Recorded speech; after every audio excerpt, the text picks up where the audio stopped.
Bharatiya Janata party media centre में आप सभी मीडिया बंधुओं का हार्दिक स्वागत है। साथियों, भारतीय जनता पार्टी जो है जनता से जुड़े हुए मुद्दे जो है वो निरंतर ही आपके बीच में आपके माध्यम से लोगों तक पहुंचाने का काम करती रही है।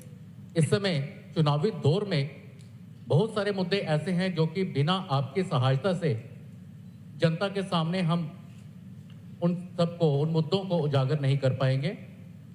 इन्हीं सब मुद्दों में से एक बहुत ही विशेष मुद्दे को लेकर आज हमारे बीच में है श्रीमान संजय निर्मल जी, जो कि भारतीय जनता पार्टी अनुसूचित जाति मोर्चा के राष्ट्रीय महामंत्री हैं।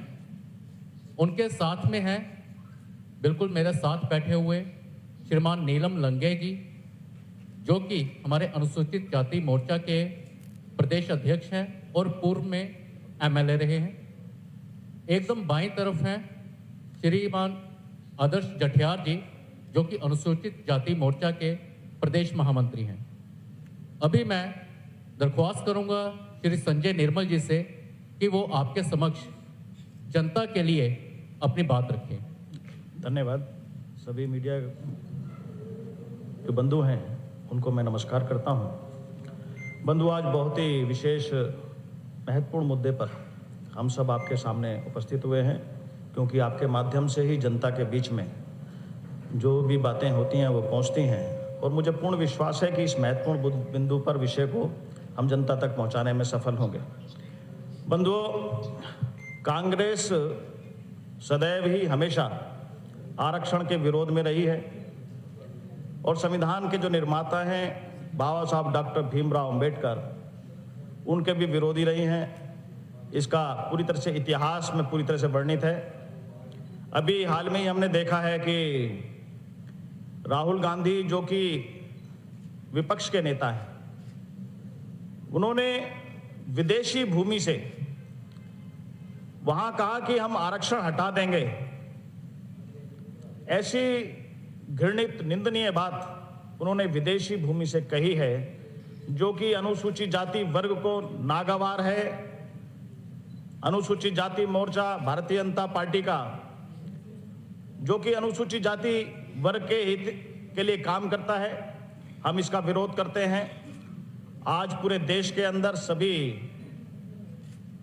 राज्य के मुख्यालयों पर अनुसूचित जाति वर्ग के समस्त सीनियर लीडर्स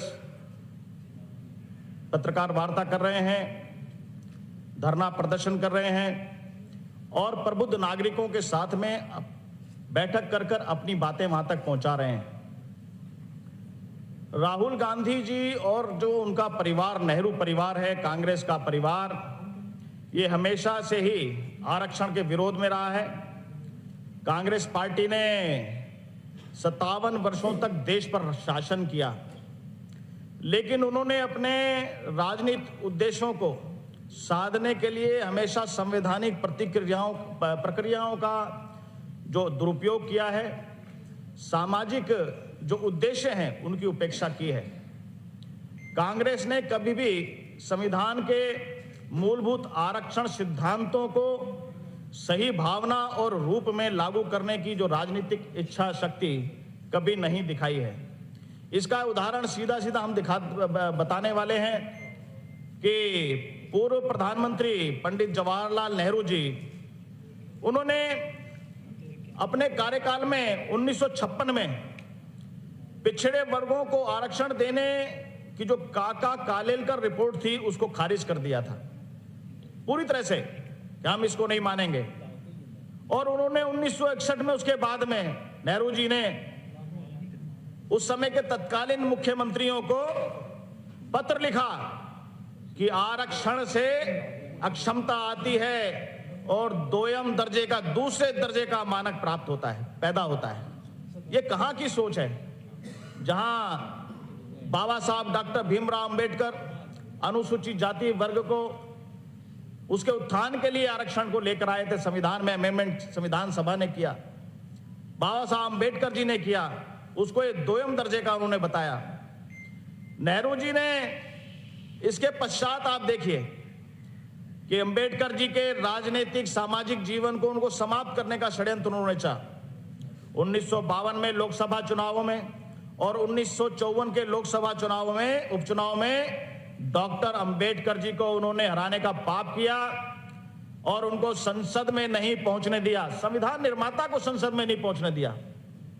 बंधुओं, आज जिस प्रकार से हम देखते हैं कि नेहरू जी और उस समय कांग्रेस जो लोग हैं उन्होंने धारा 370 और 35A उसको लागू किया, पिछले दरवाजे से लागू किया।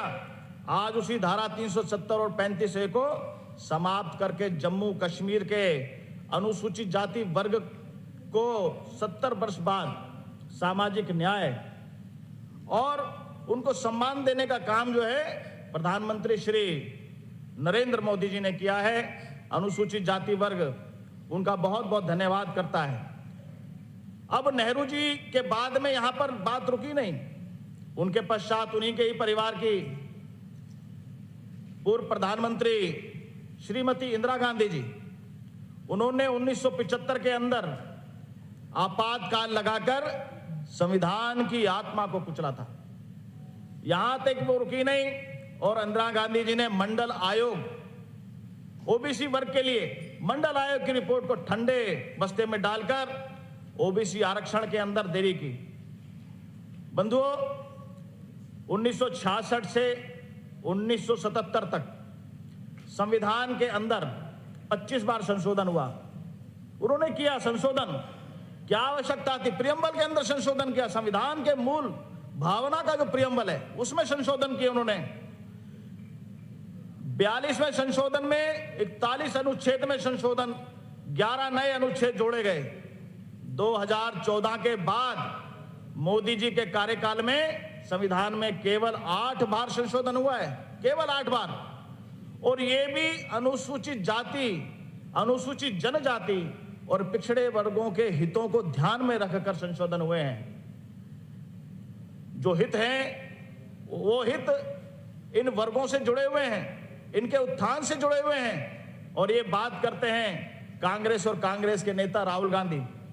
बंधुओं, मैं कुछ संशोधन के बारे में आपका ध्यान आकर्षित करता हूं जो हमने मोदी जी के शासन काल में हुए। 2017 में राष्ट्रीय पिछड़ा वर्ग आयोग एनसीबीसी को संवैधानिक दर्जा दिया गया। 2019 में आर्थिक रूप से कमजोर वर्ग ईडब्ल्यूएस के लिए आरक्षण की शुरुआत हमने की। कोई भी जाति, किसी भी उसका धर्म का हो, वो अगर कमजोर है तो उसको आरक्षण मिलना चाहिए। ऐसा 2019 में हमने आरक्षण की शुरुआत की मोदी जी के शासनकाल में। 2019 में वित्त आयोग और संविधान की 6ठी अनुसूची से संबंधित प्रावधानों में संशोधन किया। 2019 में लोकसभा और विधानसभाओं में अनुसूचित जाति और अनुसूचित जनजाति SC/ST आरक्षण का 10 वर्षों के लिए विस्तार किया गया, एक्सटेंशन दिया गया। 2021 में राज्यों और केंद्र शासित प्रदेशों को अपनी ओबीसी सूची में परिवर्तन करने का अधिकार प्रदान किया गया। अब यहां बात रुकी नहीं, पंडित नेहरू जी, श्रीमती इंदिरा गांधी जी, अब राजीव गांधी जी के बारे में बताना चाहूंगा किस प्रकार से वो आरक्षण के खिलाफ थे। कांग्रेस के पूर्व प्रधानमंत्री स्वर्गीय श्री राजीव गांधी जी ने 3 मार्च 1985 को SC आरक्षण पर टिप्पणी कहते हुए कहा था कि आरक्षण के माध्यम से हमें बुद्धुओं को बढ़ावा नहीं देना चाहिए। एक पूरी की पूरी कौम को बुद्धू ठहरा दिया गया। जिस कौम के नेता संविधान निर्माता डॉक्टर अंबेडकर, बाबा साहब भीमराव अंबेडकर, जिनके विषय में कहा जाता है कि एक युग के अंदर उनसे जैसा पढ़ा लिखा बुद्धिमान कोई नहीं, एक पूरी की पूरी कौम को बुद्धू ठहराने का काम स्वर्गीय श्री राजीव गांधी जी ने किया। राजीव गांधी जी ने मंडल आयोग की रिपोर्ट को उसका विरोध किया और 1990 में लोकसभा में जो मंडल आयोग का जो था उसको आरक्षण का विरोध किया और SC वर्ग के बार बार उन्हें परेशान किया और मुसलमानों को आरक्षण देने की वकालत की। SC को नहीं देना, और जिस प्रकार से एक तुष्टीकरण की नीति, हमें नहीं पता, हमें चाहिए कि सबके लिए मिलना चाहिए, वो ठीक अलग बात है, लेकिन तुष्टीकरण की नीति कब तक लागू रहेगी, ये तुष्टीकरण की नीति के हम लोग खिलाफ हैं। उन्होंने जो आरक्षण दिया दूसरे लोगों को, वो बाबा साहब के मूल संविधान के खिलाफ था। बंधुओं, मैं आपको बताना चाहता हूं, ये वो कांग्रेस है, ये कांग्रेस के नेता हैं, ये SC, ST, OBC वर्ग के लोगों के लिए खिलाफ है, आरक्षण के खिलाफ हैं। लेकिन जब बात तुष्टीकरण की आती है तो ये अल्पसंख्यक संस्थानों के अंदर आरक्षण SC, ST का नहीं लेने देते। वो कहते हैं, जैसे मैं उदाहरण देता हूं, जामिया मिलिया 2011 और AMU अलीगढ़ मुस्लिम यूनिवर्सिटी 1981 जैसे सरकारी सहायता प्राप्त संस्थानों को अल्पसंख्यक संस्थानों के रूप में वर्गीकृत किया गया, जिससे अनुसूचित जाति, जनजाति एवं पिछड़ों को आरक्षण देने से उन्होंने इनकार कर दिया। कोई आरक्षण नहीं है वहां पर। ये वहां पर लागू करने के लिए अपनी बात को उठाते, अगर संविधान आरक्षण और SC, ST के पक्ष में है तो ये तो खत्म करने की बात कहते हैं। धरती पर भारत में तो कहते हैं, विदेशों में भी इन्होंने कहना स्टार्ट कर दिया है। ये कहां संविधान का ये मान रखते हैं और कहां गरीबों का, पिछड़ों का, SC, ST का मान रखते हैं। मैं पूछना चाहता हूं इनसे। 93 संशोधन, संवैधानिक संशोधन 2005 के तहत अल्पसंख्यक संस्थानों को आरक्षण प्रदान करने से इन्होंने छूट दी गई। एक कदम इससे आगे बढ़कर सैकड़ों संस्थानों से पिछड़े समुदायों के अधिकार छीन लिए गए। ये किस प्रकार से सामाजिक न्याय की बात करते हैं? ये सामाजिक न्याय की बात नहीं करते, सिर्फ बहकाने, फुसलाने, भ्रष्टाचार और झूठ फरेब की राजनीति करना चाहते हैं। बंधुओं, ये कहते हैं कि संविधान बचाने की बात करते हैं। संविधान के ये खिलाफ, आरक्षण के ये खिलाफ, SC, ST के खिलाफ, OBC के लिए खिलाफ, ये सिर्फ अगर पक्ष में है तो अपने भ्रष्टाचार के पक्ष में है। यदि पक्ष में है तो अपने वंश के लिए पक्ष में है। यदि ये पक्ष में है तो अपने परिवार के लिए पक्ष में है। यदि ये पक्ष में है तो तुष्टीकरण के लिए पक्ष में है। मैं संविधान के विषय में आपके बाद में कुछ बातें रखना चाहूंगा। बंधुओं, देश 1947 में आजाद हुआ। 57 वर्ष केंद्र के अंदर कांग्रेस की सरकार रही। क्या मैं पूछना चाहता हूं, एक बार भी संविधान दिवस मनाया गया? नहीं मनाया गया संविधान दिवस। क्या मनाने का जो होना चाहिए, जो गौरव होना चाहिए, वो होना चाहिए था कि नहीं होना चाहिए था? संविधान दिवस मनाने का यदि हुआ तो 2015 में संसद के दोनों सदनों में संविधान पर चर्चा, डिस्कशन करने का निर्णय यदि लिया तो भारत के यशस्वी प्रधानमंत्री श्री नरेंद्र मोदी जी ने लिया और शासकीय स्तर पर संविधान दिवस मनाने का उन्होंने एक आदेश लागू किया। संविधान दिवस पूरे देश में मनाया जाता है। यहां तक कि आप देखें 2010 में जब संविधान के 60 साल पूरे हुए तो मोदी जी ने, देखिए ये होती है बात, मैं आपके साथ आपसे बात करते हुए जनता तक बीच में पहुंचाना चाहता हूं कि गुजरात में अपने कार्यकाल के दौरान जब वो मुख्यमंत्री थे श्री नरेंद्र मोदी जी, तो संविधान गौरव यात्रा उन्होंने आयोजित की और उन्होंने संविधान की प्रति को हाथी के मस्तक पर रखकर पूरे शहर में सम्मानित किया, जुलूस निकाला, उनके साथ साथ रहे। लेकिन कांग्रेस ने संविधान को अपनाने के बाद 90 मौकों पर निर्वाचित सरकारों को बर्खास्त किया। धारा 356 का दुरुपयोग किया। ये जब भी सरकार में आते थे विपक्षी पार्टियों की सरकारों को गिराने का काम करते थे। एक बार भी 2014 से मैं पूछना चाहता हूं कांग्रेस से, कांग्रेस के नेताजी से, कि हमने 2014 से आज तक संविधान का प्रधानमंत्री श्री नरेंद्र मोदी जी ने उसका मान किया, गौरव बढ़ाया। एक बार भी कोई सरकार 356 का दुरुपयोग कर यदि हमने गिराई हो तो बताएं। इन्होंने जब भी आते थे 356 का दुरुपयोग कर सारी सरकार को बर्खास्त करते थे। इससे इन्होंने संविधान का मजाक बनाया, उसका मजाक उड़ाया, संविधान के मानने वालों का मजाक उड़ाया, संविधान के पीठ में छुरा घोंपा। बंधुओं, डॉक्टर अंबेडकर और संविधान सभा ने संविधान में धर्म के आधार पर आरक्षण को मान्यता नहीं दी थी। फिर भी OBC कोटा से आरक्षण देखिए किस प्रकार से ये लोग करते हैं। आंध्र प्रदेश में 4%, केरल में 8% और तमिलनाडु में 3.5% आरक्षण इन्होंने मुस्लिम समुदाय को देकर दिया है और जो कि संविधान का उल्लंघन किया है। बंधुओं, तुष्टीकरण की नीति जो है हम उसके खिलाफ हैं। सभी का मान बढ़े, सभी का गौरव बढ़े, सभी का उत्थान हो, ये मोदी सरकार चाहती है। सबका साथ, सबका विकास, सबका विश्वास और सबका प्रयास के माध्यम से सारी योजनाओं के जो सबको मिल रही हैं, चाहे वो आवास हो, चाहे शौचालय हो, चाहे आयुष्मान कार्ड हो, कोई जाति धर्म नहीं देखा जाता। हम उस पार्टी से जुड़े हुए, हमें गौरव है, गर्व है कि हम भारतीय जनता पार्टी से जुड़े हैं। हमारे नेता श्री नरेंद्र मोदी जी हैं। इन्होंने बार बार डॉक्टर अंबेडकर जी का अपमान किया, इन्होंने संसद में तेल चित्र नहीं लगाया और भारत रत्न भी नहीं दिया। पूर्व प्रधानमंत्री श्री अटल बिहारी वाजपेयी जी ने कल्याण मंत्रालय था उसका, उस समय उसको सामाजिक न्याय और अधिकारिता मंत्रालय दिया। तेल चित्र भी हमारे माध्यम से लगा, हमारी सरकारों में लगा, और भारत रत्न भी भारतीय जनता पार्टी के सरकारों में जो सरकार थी उस समय हमसे जो सहयोगी सरकारें थी उसके अंदर भारत रत्न दिया।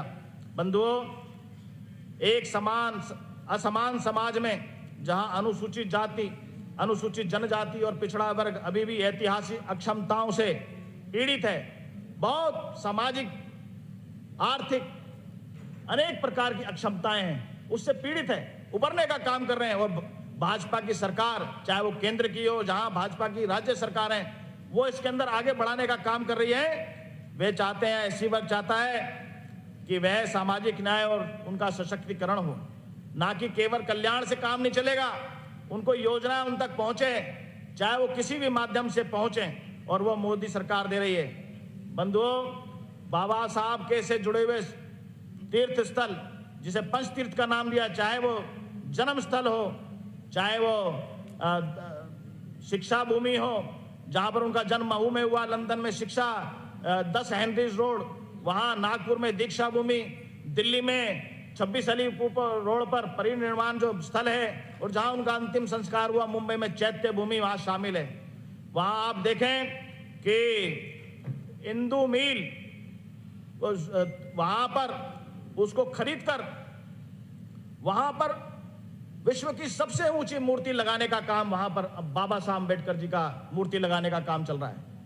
किस प्रकार से लोगों का सामाजिक सम्मान देना, न्याय देना, उनके योजनाओं को उनके जीवन से जोड़कर मुख्य धारा में लेकर आना, ये मोदी सरकार कर रही है। और आप देखें कि 1990 में भारत रत्न दिया बाबा साहब अम्बेडकर जी को, और जिस प्रकार से नरेंद्र मोदी जी ने भीम ऐप का शुभारंभ किया है, उनका स्मरण करके बाबा साहब को, ये एक बहुत ही अच्छा कदम था, जिससे निम्न मध्यम वर्ग के व्यापारियों, किसानों, गरीबों को ताकत उनको प्राप्त हुई है।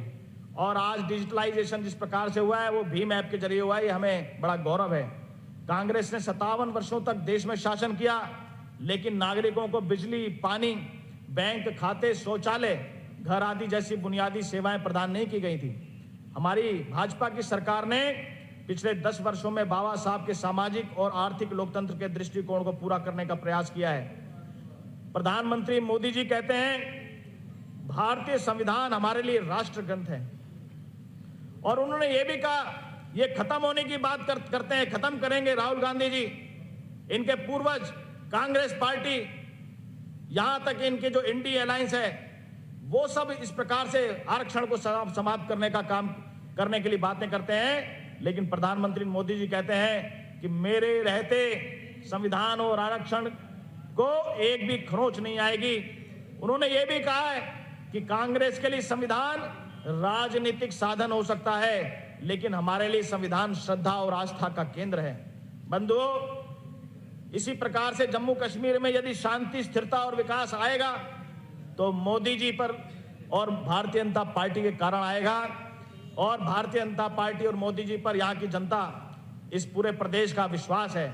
मैं 2 बातें कहते हुए और ध्यान आकर्षण करते हुए अपनी बात को समाप्त करना चाहता हूं कि कांग्रेस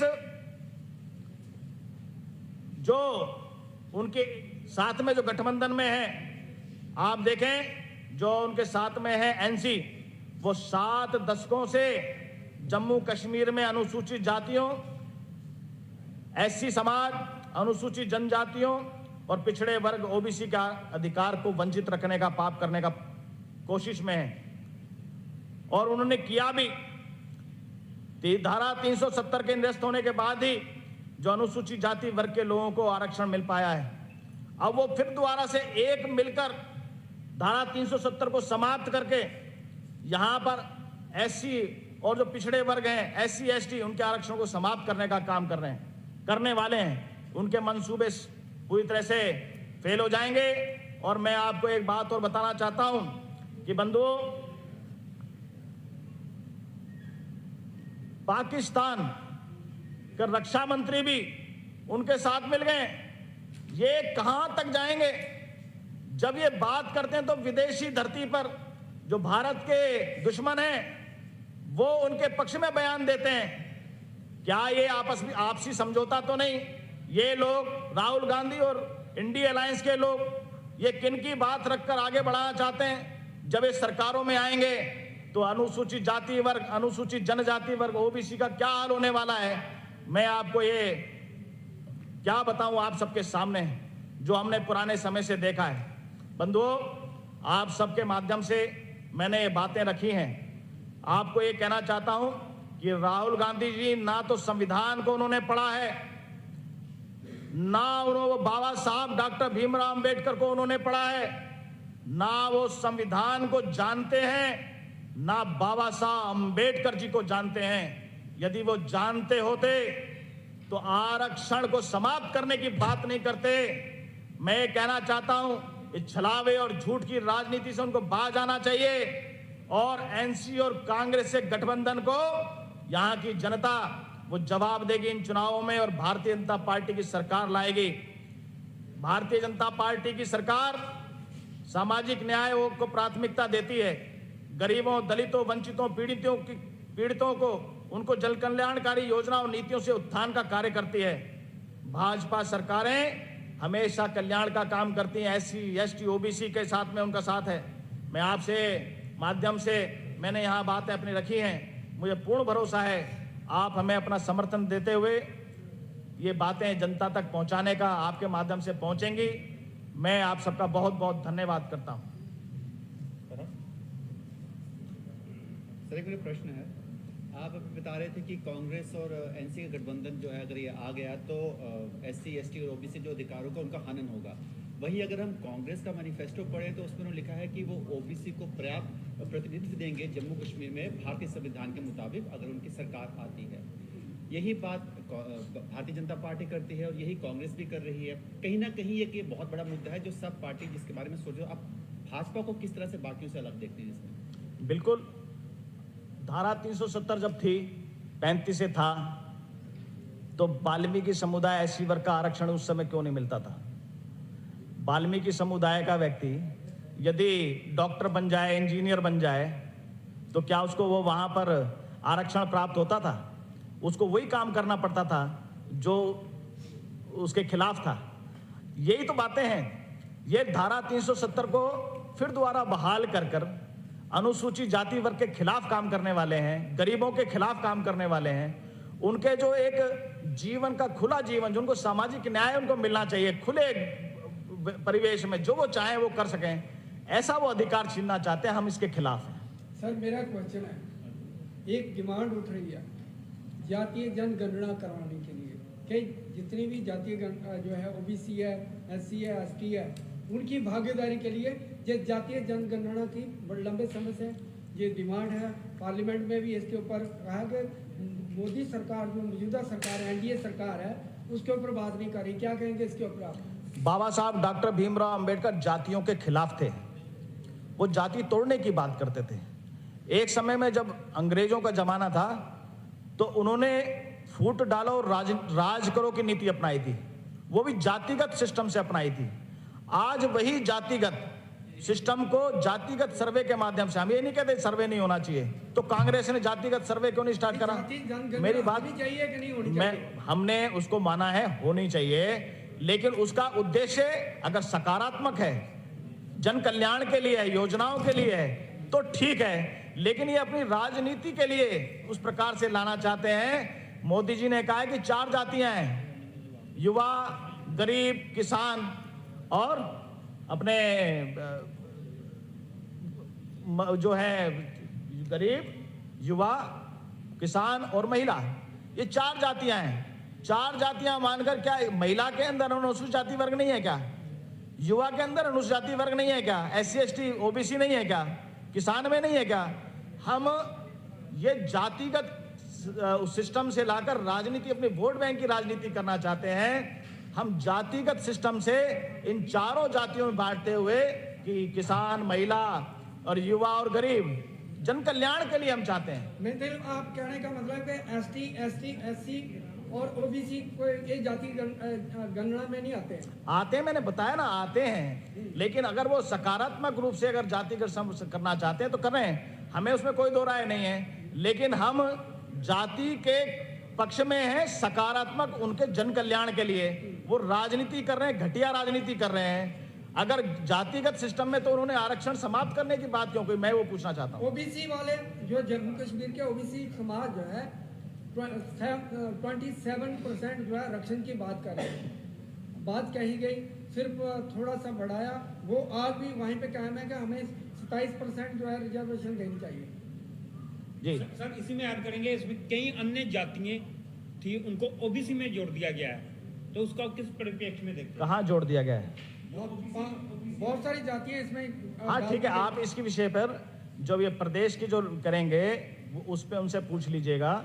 मेरा विषय था राहुल गांधी जी के आरक्षण समाप्त करने